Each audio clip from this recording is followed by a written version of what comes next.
ഭൂട്ടാനിൽ നിന്ന് കടത്തി എന്ന് കരുതുന്ന 3 വാഹനങ്ങൾ സൂക്ഷിച്ചിരിക്കുന്നത് കലൂർ പൊറ്റക്കുഴിയിലെ ഗ്യാരേജിൽ സർവീസിനായി എത്തിച്ച വാഹനങ്ങൾ കസ്റ്റംസ് കണ്ടെത്തി. ലാൻഡ് ക്രൂസർ, നിസാൻ പെട്രോൾ വാഹനങ്ങളാണ് കണ്ടെത്തിയത്. വാഹനങ്ങളുടെ ദൃശ്യങ്ങൾ 24-ന് കിട്ടി. വാഹന ഉടമകളോട് നേരിട്ട് ഹാജരാകാൻ കസ്റ്റംസ് നോട്ടീസ് നൽകി.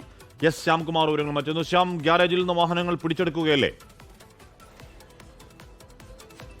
ഹാഷ്മി, ഈ വാഹനങ്ങൾ നിലവിൽ കസ്റ്റംസിന്റെ കസ്റ്റഡിയിലാണ് എന്നുള്ളതാണ് നിലവിൽ ഇപ്പോൾ നമുക്ക് ലഭിക്കുന്ന വിവരം. കാരണം കസ്റ്റംസ് ആ ഗാരേജ് ഉടമയോട് പറഞ്ഞത് ഒരു കാരണവശാലും ഈ വാഹനങ്ങൾ ഇവിടെ നിന്ന് വിട്ടുകൊടുക്കരുത് എന്ന നിർദ്ദേശവും നൽകിയിട്ടുണ്ട്.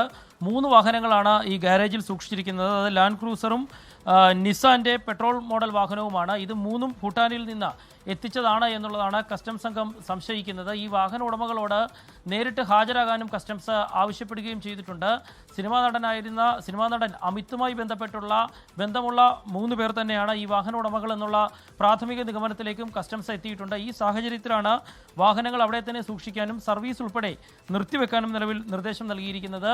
ഏതായാലും ഇതിൻ്റെ രജിസ്ട്രേഷനും കൈമാറ്റവും സംബന്ധിച്ച് കൂടുതൽ വിവരങ്ങളാണ് കസ്റ്റംസ് തേടുന്നത്. ആരിത് കൊച്ചിയിൽ എത്തിച്ചു, ഈ ഉടമകൾക്ക് എങ്ങനെ ലഭിച്ചു, ഇതിൻ്റെ പണമിടപാട് എങ്ങനെയായിരുന്നു, ഇക്കാര്യങ്ങളാണ് അന്വേഷിച്ചുകൊണ്ടിരിക്കുന്നത്. കലൂർ പൊറ്റക്കുഴിയിലുള്ള ഗാരേജിലാണ് ഈ വാഹനങ്ങൾ നിലവിൽ സൂക്ഷിച്ചിരിക്കുന്നത്.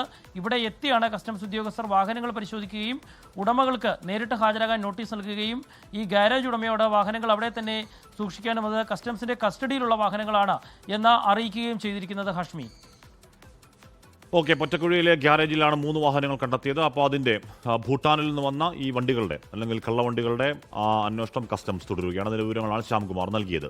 ലോകത്തെവിടെയായാലും ഏത് സമയത്തും 24 വാർത്തകളും ഓഗ്മെന്റഡ് റിയാലിറ്റി പാക്കേജുകളും എക്സ്പ്ലെയിനറുകളും വിശദമായി കാണാൻ ഞങ്ങളുടെ യൂട്യൂബ് ചാനൽ നിങ്ങൾക്ക് സബ്സ്ക്രൈബ് ചെയ്യാം.